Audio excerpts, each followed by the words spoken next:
Welcome back to another conversation. Today we have a channel that I'm actually a big fan of. We have Mr. 96. He does music reviews and top 10 lists for music, not for everything, just music. I have to establish that because a lot of top 10 lists are real shit. Like, we're not Watchmojo here. Oh my god, I wasn't gonna bring them up, but now that you mention it, okay. Yeah, Watchmojo is just one of those channels I try to avoid for Exactly, like every reason. what sucks is that, like, at one point I actually liked Watchmojo. Like, I thought their lists were kind of interesting, and then they just started getting repetitive, and they would do part 2s and part 3s and part 4s. I'm like, It's like it's just top 10s of like everything, but it's not even everything. It's just the same topics over and over again. Like, actually try something new or interesting. I don't know. like, give us the top 10 best books of all time. That would be that would be incredibly interesting. Exactly. Like, I don't even read books, but I would actually say, you know what? I'd actually find that interesting.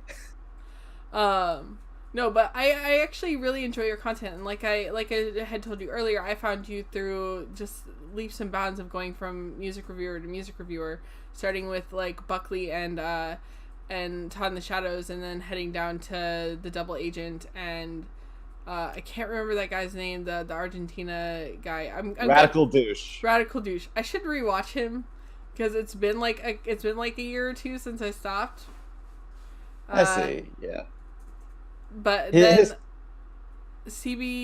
then there's one guy whose name like escapes me. Like, it sounds like it should be like a Pokemon character.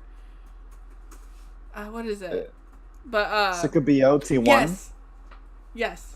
And through all of that, I ended up finding your channel as well. I think I found it like right near like a year or two ago. A year or two ago. So was it around 2017, maybe? It was maybe early 2017. Okay, that's a good time to start, because anything from 2016 or before, I didn't have any lighting, so all my videos had. Oh, to be honest, I've watched all of those. Like, this is the thing. This is the thing. Whenever I find a new channel that I like, I start watching their videos, and then I just go back through and I binge all of their old content to like. Wow. So I can tell whether or not I actually want to watch the channel more. That is very interesting, because I think everyone can look back at their oldest content and be like, "Oh God, what was I thinking?" My oldest video on YouTube is me holding a stuffed frog and the stuffed frog singing "You Are So Beautiful" because it had like a voice box in it, and I'm like 19 years old. It is like the most early 2000s like image you will ever see. Is just I'm wearing a t-shirt that's saying I like guys that wear eyeliner. Oh, I'm a sucker for guys that wear eyeliner, with emo hair and holding a stuffed frog. Back in 2006, January of 2006, that video was posted. So wow. Like, I have been on. I understand cringy content. I understand that's why if you feel embarrassed by your old content, just unlist it. Like, don't be like, oh no, I just have mine on a channel that nobody knows the name of. Trust me, there are some videos I have privated. I have like 200 videos on my channel, but you can only see like 80 of them because I've privated so many on my current YouTube channel. Yeah. No, but you are probably one of the more charismatic of the small music reviewers that I've seen. Like, again, like I told you earlier, I'm a huge fan of the fact that you put skits into yours, because not a lot of people do. I mean, Todd in the Shadow does, but his skits are mostly just him like beating himself up for making a bad prediction. Okay. And then, I guess Radical Douche started, but like by that point I was walking away from his channel as it was, and Spectrum Pulse doesn't at all, and neither does Sickaby, and neither does. I mean, I guess. I think the Double Agent has stopped uploading altogether. Yeah, kinda. So like, you became one of the more consistent ones, which is why I think my first message to you is just me requesting that you upload more. I think that I think that was like I publicly asked you to upload more on YouTube, and you're like, I'm uploading as fast as I can. Oh yeah, I remember that now. And then I requested to do an interview with you, and you looked at my channel, and you said, oh, I'm not big enough to be on your channel. I was like, I make the rules on who's big enough to be on my channel. And that's how we started DMing, because you don't follow me, and your DMs are closed, so that's the only way that you and I could have started talking. Yeah. And it's fair, you don't need to follow me. My Twitter is terrible. Like, I found out that people actually have notifications on for me, and there are days where I've posted like 100 tweets in a day. I'm like, I'm so sorry. I'm so sorry. RIP notifications. No, yeah, I was actually really excited. We've been talking since, I want to say, like, end of October or early November. So I think it was November that was the time. And this has been, like, in the works since then. And you are now at this point, you are the second person to be on my channel that had nothing to do with the commentary community. Well, sorry, by the time this uploads, you'll be the fourth, because I've had a graphics designer by the name of Brain and a Cat, who was on with Doplex, and then I'm about to have 2 editors, and they make memes and stuff like that, by the name of Archie and Conga Man, and then you do music reviews. So I'm trying to diversify and, like, show my audience, who probably found me through the commentary community and stuff like that, and through political commentary that I did before, just the other people that are out there. Okay, yeah, I would kind of sort of do the same thing if I were in that position. I always thought to myself, okay, if, I don't know, just random chance, if I wanted to interview somebody, I probably wouldn't just all be related to music. I'd probably want to interview, like, someone else as well. Exactly. I want to interview, I want to have conversations with people who not only do I find interesting, I don't care if they're in controversy or not. Like, my first interview was with somebody who's, like, legitimately in controversy, but it's how I found that it was what I wanted to do. Because before that, I almost quit YouTube again. Like, I had done commentary videos for, like, I did 2 commentary videos and they were shit, so no one can find them now. And then I did political commentary for, like, 2 months, and I got burnt out real quick because the community itself is really toxic. Anything with politics is toxic. I mean, like, I only ever seem to have fun when I was just making jokes of things, like when I made a joke video on Bunting King being Canadian, or when I made a joke video on the sun being flat. And like that one's a great video because it's under 3 minutes, and like people didn't even watch the end to hear the words "it's a joke," so people were just stopping and like leaving comments like telling me how stupid I was, like thinking that way. Yeah, like, oh. that I always tell people, like, watch the entire video before you even think about leaving a comment, because you'll just make an idiot of yourself more times than not. Yeah, exactly. And especially if it's under 3 minutes. I mean, come on. I know, exactly. You can't even give yourself like 2 minutes and 40 seconds before you make a comment. Yeah, I know, right? That I don't get that at all. It was funny because like one of my friends decided to just troll everyone and tell them that the science makes sense if you watch till the end. So it made me laugh so hard. No, but then I was like, I got burnt out. And this was back in June, and I had only been uploading since like I'd only been uploading since like April. So like I got burnt out real quick. Oh my god. The dogs are just gonna happen. The people who watch my channel know that like I can't control the sounds behind me most of the time.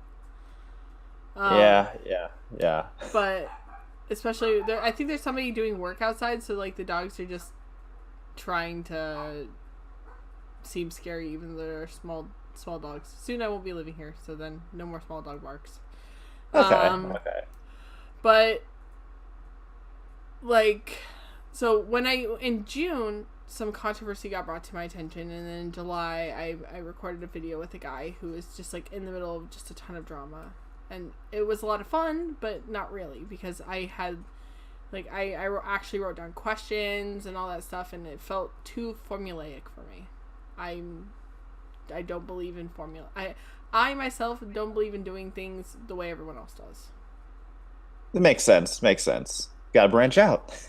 Exactly. So I just started having conversations with people, and it started with Scrubby, and then went on to iNabber and stuff like that, and it's become way more fun to just sit in a call and just have a talk with somebody. Oh yeah, definitely. That's always the best. Plus, you can get people to be more comfortable, and they're more willing to talk about just like literally anything. Oh yeah, definitely. I feel more comfortable now than what I thought it was going to be going in. Exactly. You thought it was going to be like a proper interview where there was going to be questions. I was going to grill you on things, and I'm not like that. Like I'm more of personality rather than questions. Like I have way too much going on in my life, to be perfectly honest, to sit down and write tons of questions for each person I go to interview, since I post these weekly. Makes sense. Makes sense. I wouldn't be able to keep up with that schedule. Because I have a job, and I have a 9-year-old, and I do YouTube, and I do a lot of back-end support for some other YouTubers and stuff like that. Yeah, I don't have nearly that amount of workload, and even I'm struggling to make a video like every 2 weeks. Yep. I upload, except for some small inconsistencies recently, I upload twice a week. Wow. Because I upload interviews on, I now call them conversations, because it's just like, it makes a lot more sense. Okay. I upload conversations on Sundays, and I upload like unfiltered rants most of the time on like Wednesdays. Just I like going with the old school YouTube style, where it's like unedited, straight raw in opinion. Yeah, there's definitely an appeal to that. It's just this last week I was extremely exhausted, so I just forgot to record. It happens. My audience on my Discord server didn't seem to care, and that's something like I know that you literally created Discord for this. Yes. I didn't want to use Skype. Neither did I. But the thing is Discord is amazing for reaching out to your audience. I have like 100 people on a Discord server who are all like friends and fans of my content. Like friends of mine and fans of my content are all on my Discord server, and they talk to me like on an almost daily basis. Oh, that's amazing. That's amazing. I should use this more often. Yeah. I can, if I'll have to close this. Apparently I had Facebook Messenger up. But I can help you out with creating a Discord server if you'd like some help and stuff like that, because I'm in like 70 of them. I think I know how they work now. That would be great. That would be great. So your content, like you're definitely, I don't always agree with a lot of the stuff, with a lot of the stuff that you dislike, or a lot of the stuff that you like, but I can definitely agree on your most recent list, and I'll probably get some hate from my own viewers because they're all fans. I'm not the biggest fan of XXXTentacion. I know he died recently, but his content, his video. Oh boy, I have been through a lot with that in the last month. His songs seem very inappropriate a lot of times, and I'm not saying like inappropriate like old school inappropriate where bitches and hoes and like making money and stuff like that. It's more like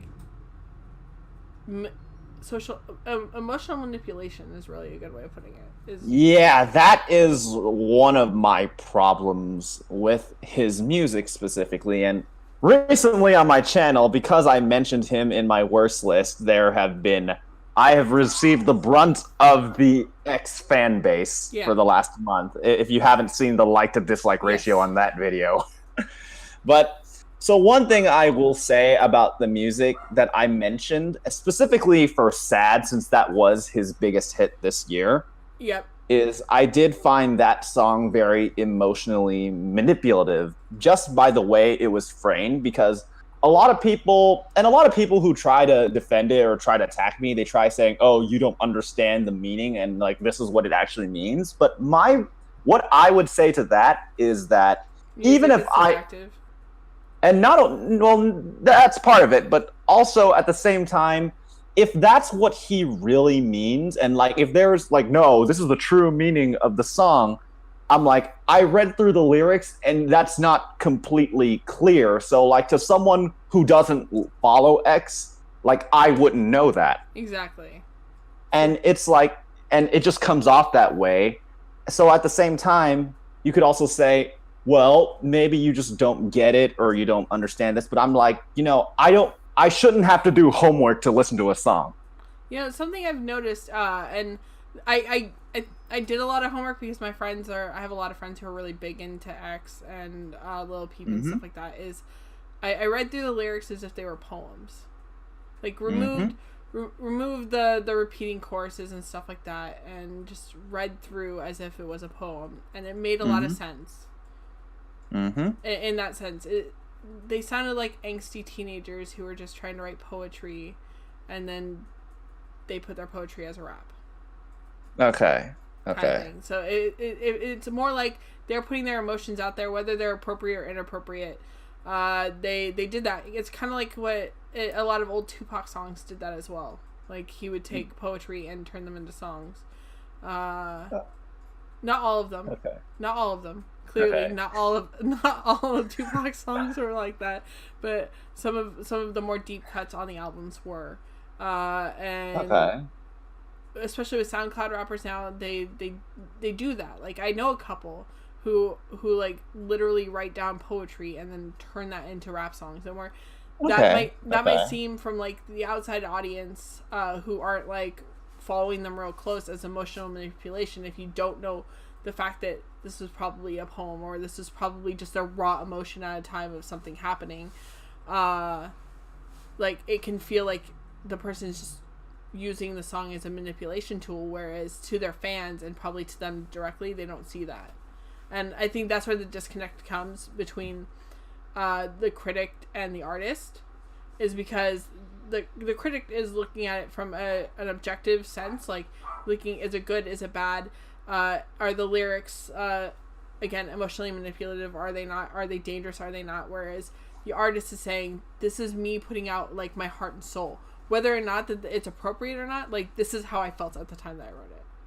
I can definitely understand that point. And whereas going back now and listening to songs like Sad with that kind of perspective and knowing the fact that he, like all the changes he was trying to make before what happened to him, like it is very sad. Like you could see that in the music clips that have gotten released since, like there was a possible change in the way he was writing and stuff like that. But one thing I never denied, specifically when it came to a song like Sad, was that he was trying to do something. Yeah. I don't deny that. I just felt like the execution was like very off to where I'm like listening to him like, I think if there had been more substance to it and less of like a repeated chorus, it probably would have done better. But because it's 3 choruses, yes, and like 1 verse. Exactly. If there was more verses to the song, it might have done better because it could have explained more of like what was going on in his head. But clearly, I love music. And music theory and like poetry and stuff like that, because I go through like stuff like this. So when it came to on your best list, you had Blackpink as your number 1, and I'd never heard of them, to be perfectly honest. And I kind of did the same thing. Like after you and I spoke and I listened to a bunch of their songs, I went through and just got the English translation of like a bunch of their lyrics and just like tried to break it down. And you can it's fortunate but unfortunate, like they are definitely formulaic for like a band, where for a Korean pop group, like you can definitely tell like the similarities from like the other styles, like but you can see that their personalities are shining through a little bit more in the lyrics, or at least their newer songs are shining through a little bit more rather than the older songs, which is probably when they were first formed together.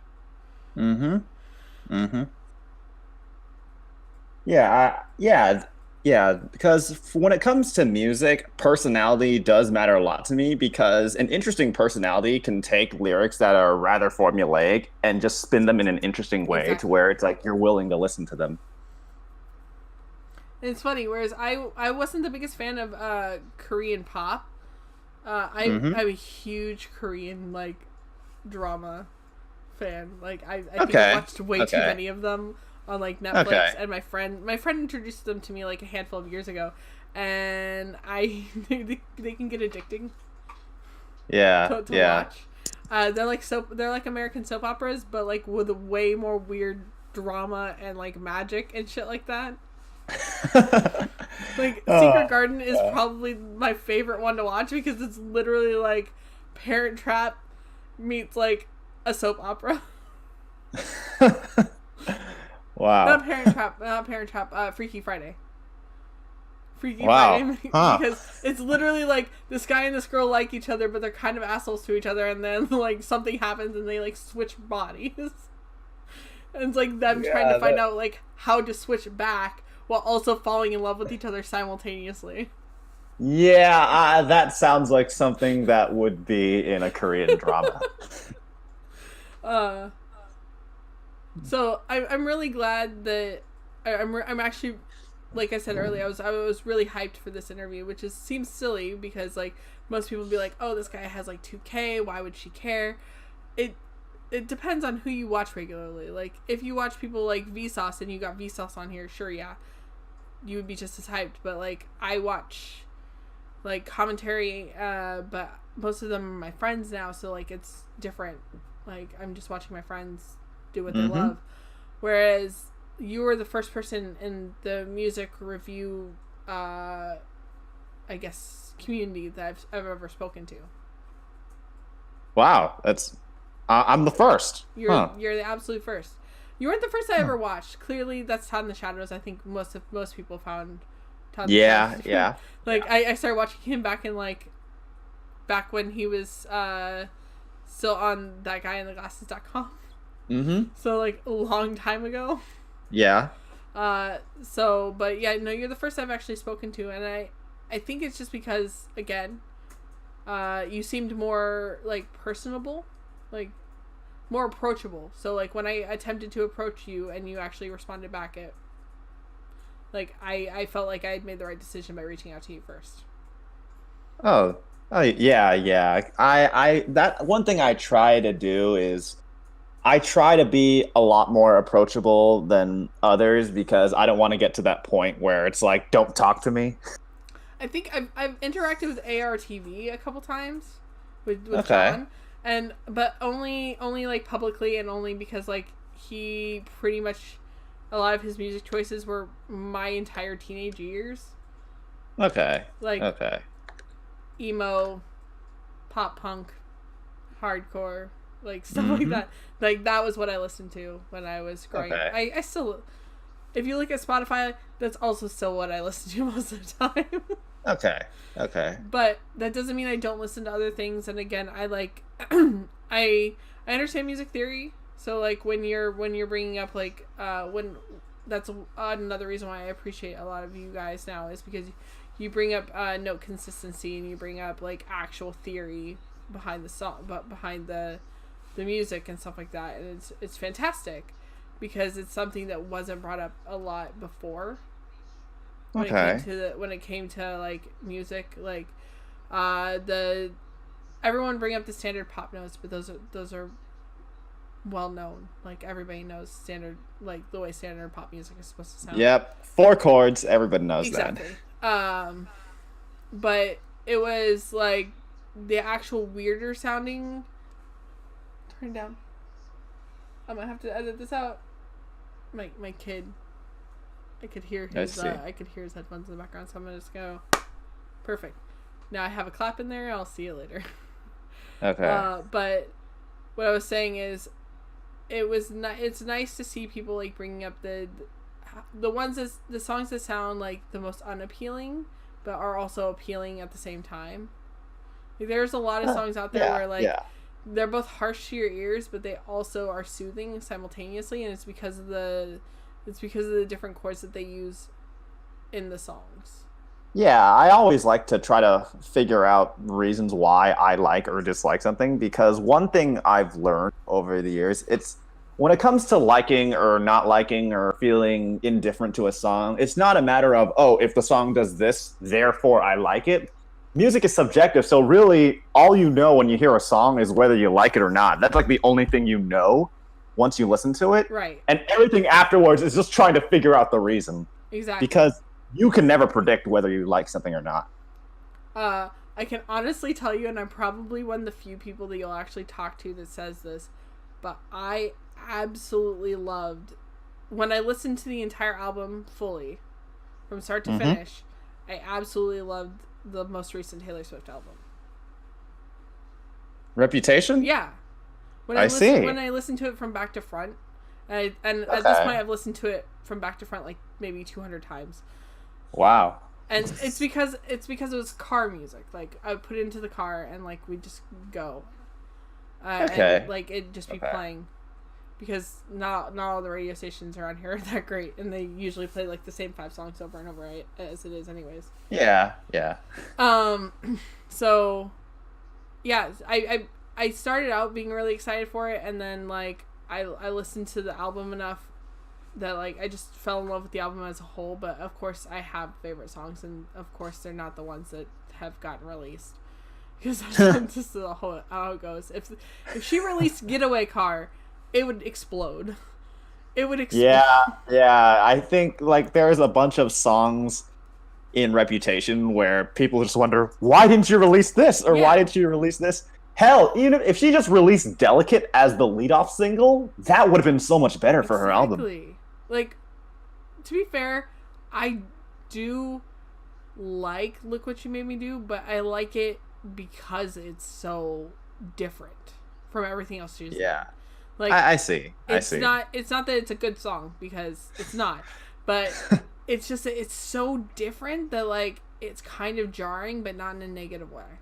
Yeah, I think releasing that as your leadoff single set kind of an awkward tone for just the next year, especially for her. Since that song's like halfway through the album.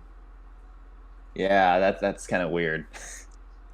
But I again, as you've clearly noticed, I'm really big into the lyrics of songs. So like whenever there's a song that people like, and I might not specifically like the song itself, like the way it sounds, I'll go and at least read the lyrics and try to see if I can dive into like what the artist or the people who are writing the songs, because 90% of the time it's not the artist anymore, were thinking when the song was written, or how they wanted it to be perceived, kind of thing. Yeah, that's something I always try to keep in mind as well. And sometimes reading into the lyrics, even if the lyrics themselves aren't like some amazing grand written poem, it can give you some insight into what maybe the artist was trying to do, or how you perceive it. Exactly. And it might connect with you in some way. Like, is it okay if I go into an example? Of course. So one of, like I mentioned Blackpink earlier, but then one of their songs, specifically Stay, it's kind of interesting because compared to all their songs, Stay is the most different because it is an acoustic folk song. So it's a lot different than their other songs. But when I listened to it, something about it just connected with me. And then I was wondering, is it just because I like Blackpink? Or, I was wondering if maybe I was just giving them the benefit of the doubt that I wouldn't give to, like, say, another artist who would make a similar song. So I tried looking into the lyrics. Like, even though I don't understand the Korean, I tried to see maybe if there was something I could feel from it. And maybe I can gauge kind of what their mindset was. And the interesting thing about listening to that song, when I finally read all the English lyrics, read a bunch of different translations, because there's always different translations you can look on. So I looked up all the different translations to see what they were trying to go for. And while some may see it as just a basic, like, hey, I want you to stay with me, just kind of that kind of folk song, I was just listening to the music and I was like, something about this just feels different. And I wanted to make sure it wasn't just because of a bias for an artist. So after a while, I realized what it was. And when I finally put it to words, what connected with me to that song, it was a lot deeper than I could even imagine. So what happened was, I listened to the song and I'm like, okay, so the idea is she wants the guy, even though the relationship is going sideways, she wants him to stay with her, even just for one night. And the way I looked at it was in kind of a weird, this is probably my own interpretation, but it was just kind of a weird thing that I could just feel from the sentiment, which you've heard of the 5 stages of grief, correct? Yes, I think everyone has. Yeah, the 5 stages of grief. So there's always the denial, the depression, no, the denial, anger, then bargaining, depression, and then acceptance. Exactly. So how I interpreted Stay and why that somehow I heard through the music, something about that connected with me. Well, for one, from compared to other acoustic guitar songs, they actually use single notes instead of just basic chords. Right. So throughout the verses they use single notes. So I'm like, okay, that actually there's at least a melody there that I can follow. But then also just through the sentiment and also reading through the lyrics, so maybe I can try to figure out what the artist or the writer was trying to get across. The way I interpret it was this, because everyone knows about denial and anger. That's pretty like self-explanatory. But then one thing that people don't really talk about is that third stage, the bargaining stage. So how I interpreted it was emotionally in the song, all 4 of them, they're in that third stage and they know that the 4th and 5th stages are coming, but they don't want it to reach that end very quickly. So even if they say something like, stay with me even for one night, it's like when you know something has to happen, but you just want to hold on to that old feeling just one more day. And I think something about that really connected with me. That, that is a good way of thinking about a song. Like, there are a lot of songs where it comes down to finding why you particularly like connected with it. Like listening to I listened to a lot of like Edie Brickell and stuff like that, and it took a long time for me to realize like why I liked her songs, and it's because it connects on such a deep level of like pretty much feeling like you're not only are you cookie cutter and like everyone else, but you're also unique simultaneously, so no one notices you. That's actually a very interesting point, because a lot of times people try to be unique, but then they try to make it so obvious that they end up falling flat in their face. Exactly. But then there are a lot of people who can make a song which on the surface seems like just a basic song that you could hear from anybody, but then maybe to you find something deeper underneath the text that connects with you just based on your own experiences. I have a question for you on an artist that like I know you really haven't spoken a lot about on your channel. Okay. Babymetal. Babymetal. Yeah, to tell you the truth, I actually I don't listen to a lot of Babymetal, so I honestly do not know much about it. They're like I think they're 3 little girls who sing Japanese lyrics. Yeah, I know of it. I know of it. I just don't listen to a lot of it. So one of my old roommates used to be like obsessed with listening to them, and it was really funny because I'm like, I don't get the lyrics at all. Like the songs are so cutesy that they don't make sense.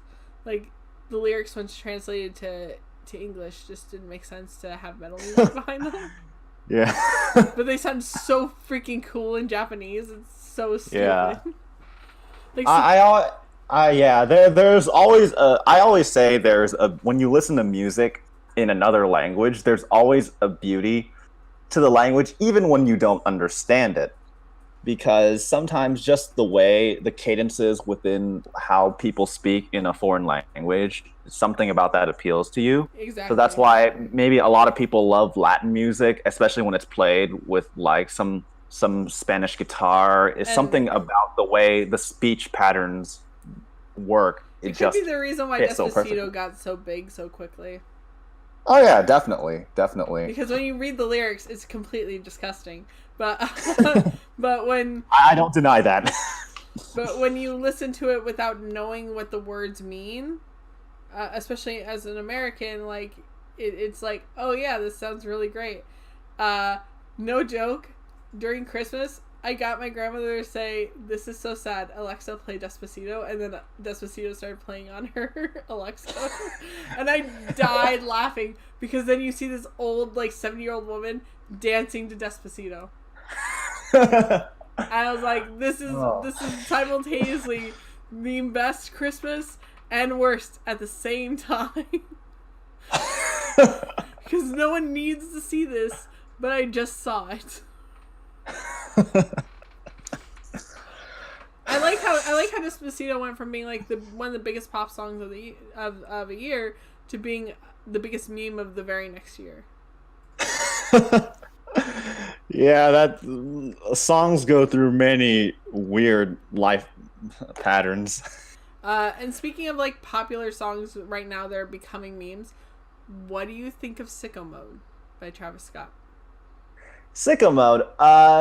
I'm sure you're aware I've reviewed that song before, right? Yes, but not everyone here will have seen your review. So yes. So, Sicko Mode is a song that I definitely like. Like, I wouldn't put it in my best songs of the year, but I definitely like it. Just a thumbs up.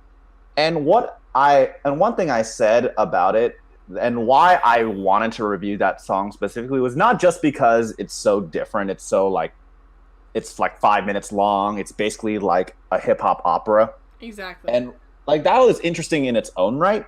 But why I wanted to review it was because, when people are new to my channel and they don't watch enough of my content, they just assume I hate hip hop or I hate trap. But I want to review that song specifically just to point out that I'm like, no, their trap can be good. I've heard good trap before. It's just that a lot of the terrible songs that I hear, they just happen to be trap. It's not because trap is the reason they're bad. Yeah. So, because like terrible music is terrible music, no matter what genre it is. So then, when I wanted to review Sicko Mode because I remember when Travis Scott came out with the song Antidote back in 2016. I remember I heard that and I thought it was awful. But then after hearing more of Travis Scott's music over the last few years, I was like, there is something to this guy. So I really wanted to review it just to kind of give props to him specifically. And especially because, I thought Sicko Mode was going to be a song that I wouldn't like, just because I hear it's super long. It's also got Drake in it, and, we've heard enough Drake this year. We've heard enough Drake every year since he got out of Degrassi. Yeah, especially this year where he just had like a monster behemoth of a year. But then I listened to Sicko Mode, and something about it appealed to me. And it's one that definitely kind of grew on me over time, because I had to listen to it over and over again for like a couple months before I had a good idea of what I felt about it. And it was just my way. I think that was just kind of my episode, just to prove to people that I do appreciate hip hop, and I do appreciate trap when it's done well or done in interesting ways. Specifically that song, because it is, even if you don't like it, it's definitely an interesting song. No, exactly. It's definitely it was amazing, because like I didn't listen to I was planning on listening to Travis Scott's new album when it came out, and then like I just skipped, because I'd heard like too many people like giving like too many different opinions, so like my brain I just didn't care at the moment. But when I finally sat down, I always listen to a new album when it comes out on Spotify and stuff like that, from like start to finish, without like putting it on shuffle or anything like that, because I want to see if I can understand the interpretation on why the songs were placed in the places that they are, because I do believe that albums are like stories. No matter how terrible the story is, it's still a story. Okay. Like, yeah. Or at least I think that's how they should be built. Like, if you're going to build an album, if you're going to have like 13 songs, they shouldn't be so disconnected from each other. Oh, definitely. Even when I was just creating a hypothetical playlist of songs I would play in a future wedding, I go all over throughout my head, just like, okay, how do I order it? It has to be ordered in a certain way. Honestly, everyone's done that, or at least every female has done that in the past. Most of my songs end up being like nerd rap songs. Yeah, but I on it, but I always I'm a huge stickler for just like making sure the songs are in a proper order because I've Yeah, listened to playlists that are just played in random order and other ones that have an order that may not be present to you, but for some reason it just appeals to you, and then exactly. something about that I really just appreciate. Like it feels like taking time and effort, and like when I finally listened to Travis Scott's album, it felt like Hmm. it had that consistency, but it felt like it was still just slightly disconnected. Okay. Because Sicko Mode is clearly not the first song on the album. It's a few songs in, so it you don't expect it because it comes so like there's a bunch of mediocre songs like right before it, Uh-huh. and then that song comes in and you're like, oh wow, this is fucking good, and then there's a bunch of mediocre songs after and you're like, why? Like if you just put a little bit more effort into like a couple of these songs on either side, you don't need to have all of them being good, but you shouldn't have just one good song on an album. Yeah, I think that's a fair thing to say. If you only have yeah. one good song on your album, you should rework the other songs. Personally, I really like "Stop Trying to Be God." Like that was a song I really I appreciate. couldn't really connect with it, but that's just Mm. me. Okay.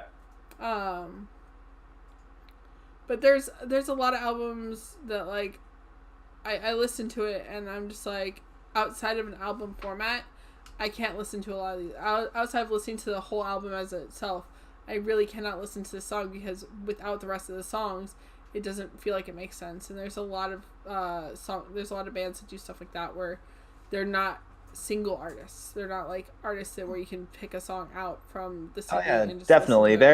There's a huge difference between album artists and singles artists. Like for example, Rihanna is a singles artist. Yes.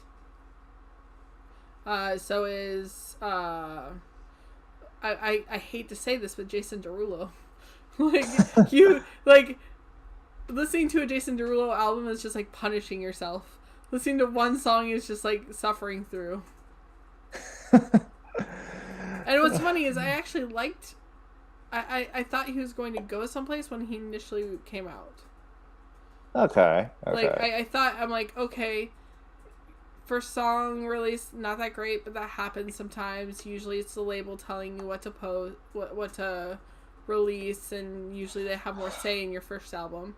And I was Uh, like, I could see the potential of something, and then never went anywhere. yeah. What You Say was an odd choice for your debut single. Exactly. Like I said, it showed potential that either wasn't there or was never utilized. That song did, because it was just like, I and I think it just wasn't yeah. there. I think it was just whoever wrote the song showed potential, but not Jason himself. Yeah, I could definitely say that considering the most memorable part of that song is the sample and not himself. Exactly. Um, though his song "Trumpets" was not terrible. I personally thought that was one of his worst songs. Really, like I don't know. Like he's had a lot of really bad songs. That's like Oh yeah, out, definitely, out definitely. of his bad singles, like that one's near the top of just being like reasonably okay to listen to. At Uh, first, that's what I thought, but then I heard it over, and I remember in 2014, I had to hear it a lot because that was when I started college, so I had to right. drive a lot to class, and I had to hear that song a lot. And the more you hear it, the more you understand it. And I was just all like, Yeah. nope, nope, nope, changing the channel every single time it comes on.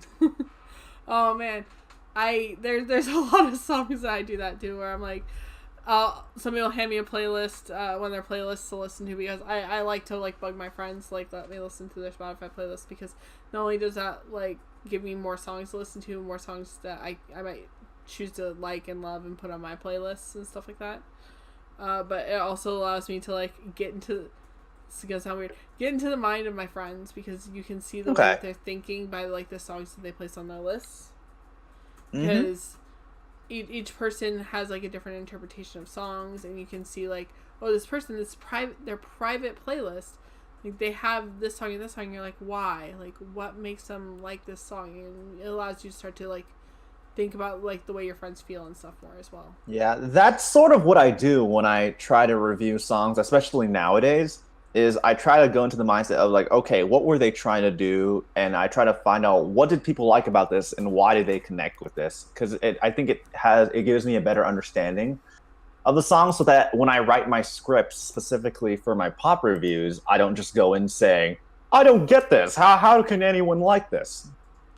No, I get that. Have you thought about doing like more 90s song pop reviews? And I know that the 90s are like clearly you were probably fairly young, so they were probably before you started really getting into music, but I think you'd enjoy it a little bit more to like try and deep dive into them. There are times where I listen to some 90s songs just for fun, but I've never thought about going well deep into the 90s just because it is like just the era, just because specifically when I started getting into just music in general was 2004, but when I started getting to pop music was in 2009. So the 90s are like way before that. So I'll be going in completely blind. Just as 2009 was the year my son was born. Like, okay. So I think I've always just been like deep into music kind of thing. So like for as long as I can remember, music's always been playing in my house. Like I listened to like country and punk rock at the same time when I was a kid, and like oldies, because that was stuff my mom listened to. And then as I grew up, it became like, I grew up during the time that like NSYNC and Backstreet Boys and Britney Spears were coming out, and I can honestly admit that I memorized the dance moves and sung along to all the songs of all of them. Well, I definitely remember Britney Spears even when I was like a little kid. I definitely remembered Britney Spears. It's hard to forget her. Exactly. Especially now in hindsight, it's amazing just looking back. I'm like, oh my god! Even I remember as a kid, she was like a mega star at the time. Yeah, she came onto the scene. Like I remember because her CD was like the first pop CD I ever got. And I remember her coming onto MTV like for the first time. I remember her when her video was released, and I just remember going, "Wow, she's amazing. She's talented." And then as I got older, finding out like how much autotune went into making her sound like that, just fucking ruined everything for me. I think when you learn about how the music industry works, yeah, it kind of ruined some artists for you, like. People, like, artists like, what is her name?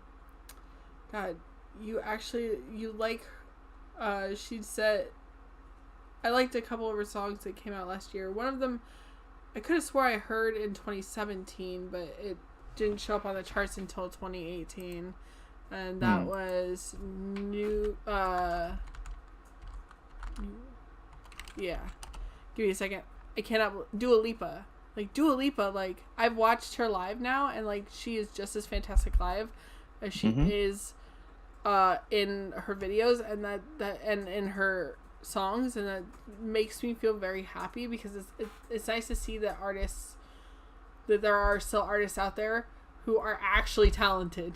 Oh, yeah, definitely. And one thing I think you've probably seen a lot of critics say, especially with all the worst and best lists that have come out lately, is that everyone is like, we want Dua Lipa to be huge. Yes. Like, not just because like, oh, we want pop music, but just because like she is legitimately that talented. Yeah, she's like crazy talented, and when she came out with IDGAF, that has recently become my jam, and then it's probably because I most recently, like 2 months ago, went through a breakup. So, like, that has become my jam. To like, it's one of the few breakup songs that actually accomplishes what it sets out to do. Exactly. It's not like you don't feel. It's kind of like, and I'm going to reference a video that I was just recently watching, the 2004 when you were bringing up the JoJo song, and it kind of feels like it has a meaning to it. Yeah, because one thing about especially the terrible breakup songs is that when you hear them, you can tell the artist they're pretty much just screaming out, "I'm not over it, I'm not over it," even when they're trying to say they're over it. Exactly. But the idea is not to be completely extreme on either side, because when you hear a song like, whether it's Leave Get Out by JoJo or whether it's IDJF by Dua Lipa, one thing about those songs is that there's a balance in there to where they themselves are not denying that they were hurt by the breakup, but at the same time, they're mature enough to understand that it's time to move on. Exactly. And hell, JoJo at the time was 13, and even she knew that. Well, I mean, the people who wrote the song knew that. Oh yeah, but still.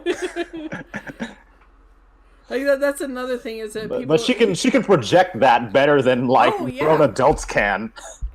Like that's the thing is the 2004, I was 18, and like her song hit me.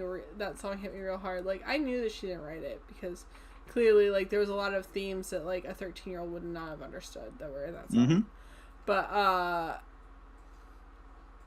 it was pretty fantastic to hear. It's also there was a song that came out, and I want to say this came out in the early 2000s, and it was it's a song that I love, and I know it's terrible, but I still love it anyways. It's a song by a band called Dream. And I'll send it to you later because you'll listen to it and you'll understand. It's a band this group of girls were put together by P. Diddy back when he still had the Making the Band series. Mm-hmm. So it's fantastic, but it's also a real shit song. And it's literally just girls talking about how you can't take my man because he loves me more than he'll ever think about you kind of thing. Wow. It's so bad, but for some reason I love it so much. Yeah, there are definitely songs that you love, even when oh my god, this is so stupid. Exactly. I have a bunch of those songs, so whenever people online try to accuse me of being oh, you're just liking this for some cred points or just to look cool or something like that, I'm I have I can name a bunch of uncool songs I listen to, so it's honestly, I don't. I can just name a bunch of songs where I know this is bad, but I still love to hear it. Yeah, so it's if someone's trying to assume that I put a song there just to please somebody or something, I'm no. Yeah. If that were the case, I wouldn't have put Blackpink as my number one for best hits of 2018. No, you definitely wouldn't have, because that only appealed to a small crowd, and it felt more like you were trying to be hello fucking America, why aren't you listening to them?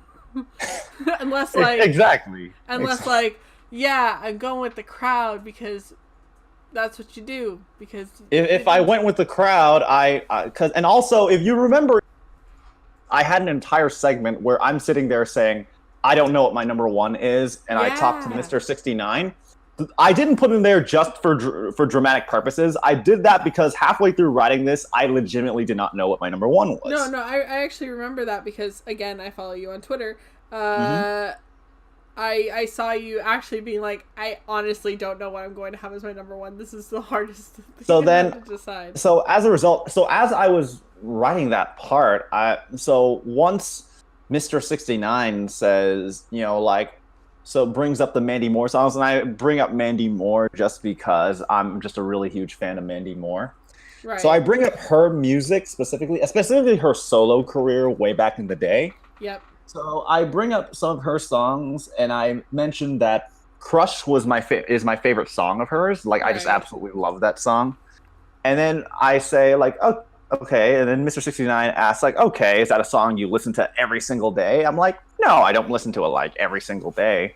And he asks, so why is that? And then I say it's because, as everybody, when you listen to a song over and over again, you eventually get sick of it and you try to move on to something else. Exactly. And then I even mentioned like, and plus Candy isn't that far behind.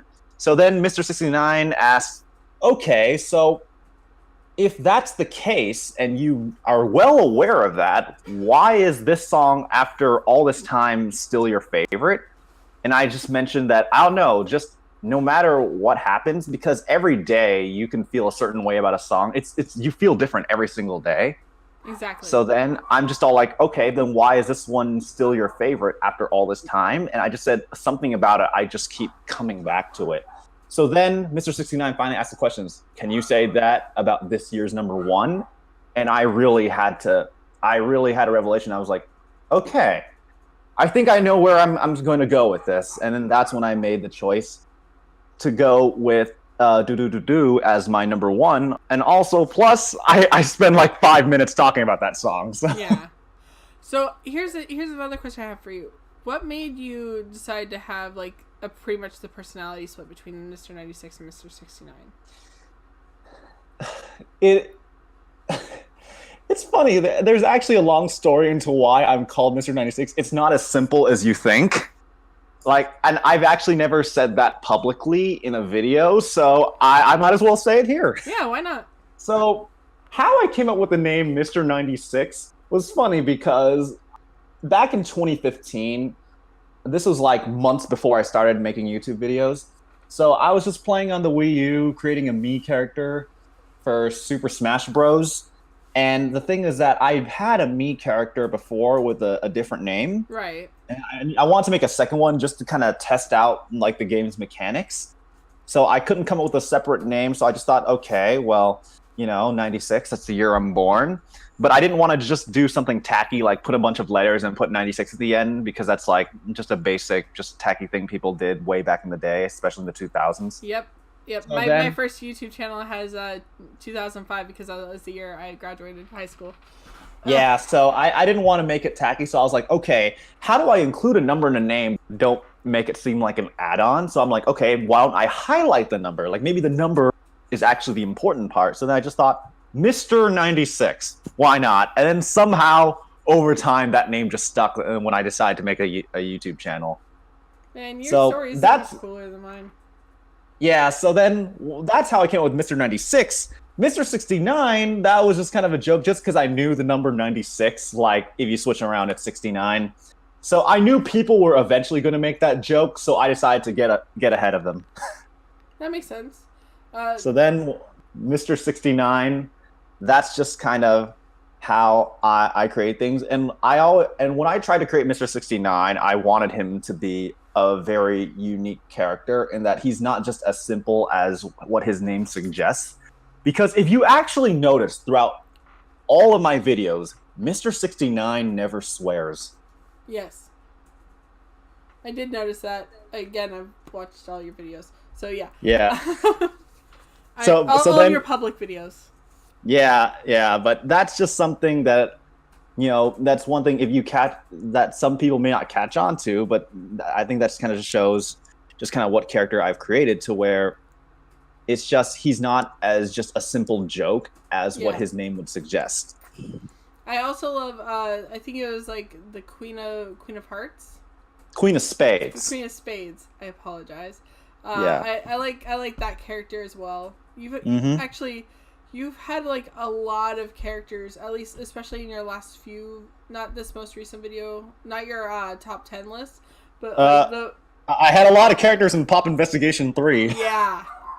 You really did. You really there was a lot of twists and turns in that one.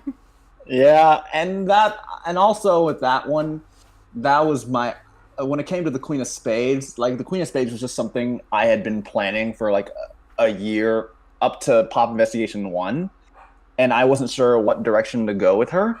Right. But then so I tried her out in that first video. And I thought it was kind of cool, but over time I realized, I feel like I can do a better job when it comes to writing things. So when I made Pop Investigation 3, like I actually went online trying to look up how to write a screenplay. So I actually tried treating that like an actual short film with like a screenplay and everything. So it helped me a lot in terms of setting and just the dialogue.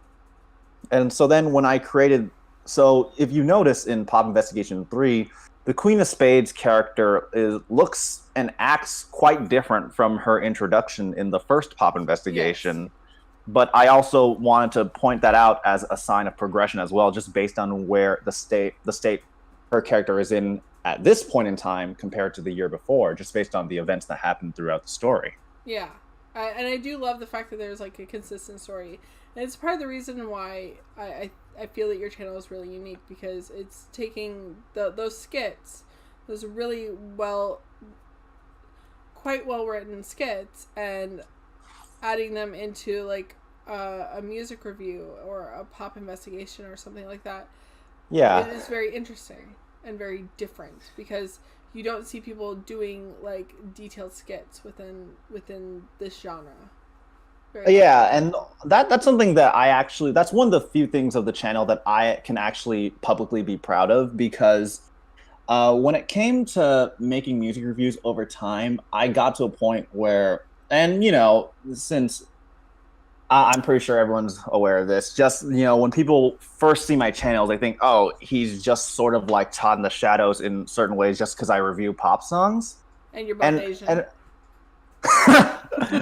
Yeah. Okay, I guess. Well, I mean, he's released enough of his face over the years that, like, Okay. I guess. Okay, sure. But let's go with that. And he did say he was Asian in his Far East Movement video. He said it a lot of times over the years, like, and then if you go and watch other channels that he's been a part of, like that he's cameoed in where he wasn't actually in the shadows, you see from like his nose down. Yeah. So he gives away enough of his facial features. Okay, so then the thing about it was that when I will openly admit, especially with my 2015 videos, my first year, like I was pretty much doing basically Todd in the Shadows, what I was doing with my channel. But over time, obviously, you want to try to find your own thing, and I had a tough time doing that for several years. So for the people who are listening who aren't aware, when I talk about Pop Investigation is basically a music review, but in the style of a short film. So there's like an actual plot. Everything's happening in third person. I'm not talking to the camera. There's an actual like short film going on, and I technically review the song based on the actions through the characters and just through the themes presented.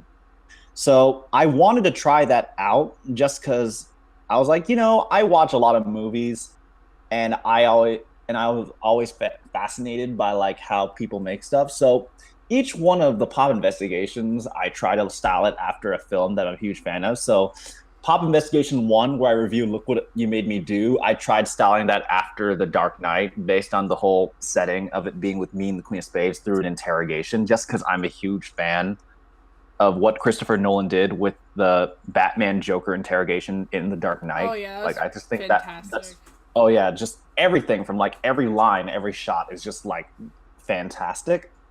So I tried doing something similar to that. And then I have a story with Pop Investigation 2, where I'm reviewing God's Plan by Drake. And there's another character, but if you can clearly tell by that one, I tried to style that after Blade Runner. Yeah. Yeah, especially because I had recently at that point seen Blade Runner 2049, and I just thought it looks so gorgeous based on all the colors and just the atmosphere that it's set. Like when you just watch that movie for a second, you feel like you're in that atmosphere just because that future is so dark and bleak. And when you watch it, it's like that feeling that's evoked through the film, you can just feel it inside you when you're watching that movie. It is kind of like scary just how real that feels, even though that's clearly just an alternate future. No, really, my phone just like freaked out on me. Ha. Yeah. No, but we have been recording for over an hour at this point. Wow. I know Wow. I know it doesn't feel like that, and like that's the point, is that normal interviews, it'll start to feel like it's draining after a while. Whereas like a normal conversation, like time just disappears. Yeah, it happens a lot with me and like my cousin who I talk to a lot. But I'm gonna say thank you everyone for listening. I'm going to make sure to leave a link in the description to Mr. 96's both his YouTube channel and his Twitter page. Go and give him some love. He is a fantastic reviewer and a quality person to talk to now that I've actually got to bug you enough. I guess. Yeah. Just remember, you don't always have to agree with what a reviewer says. I don't agree with everything that you've said. I actually am a fan of Juice WRLD. Don't shoot me. But you don't have to agree with everything they say. Just understand that reviewers, they're giving their opinions, not facts. So exactly. With that, I hope you guys have a good day. Remember, links to the Discord server are in the description down below. You can reach out on both comments and Twitter and Instagram if you want to speak to me about anybody else who you would like me to interview. And have a good day.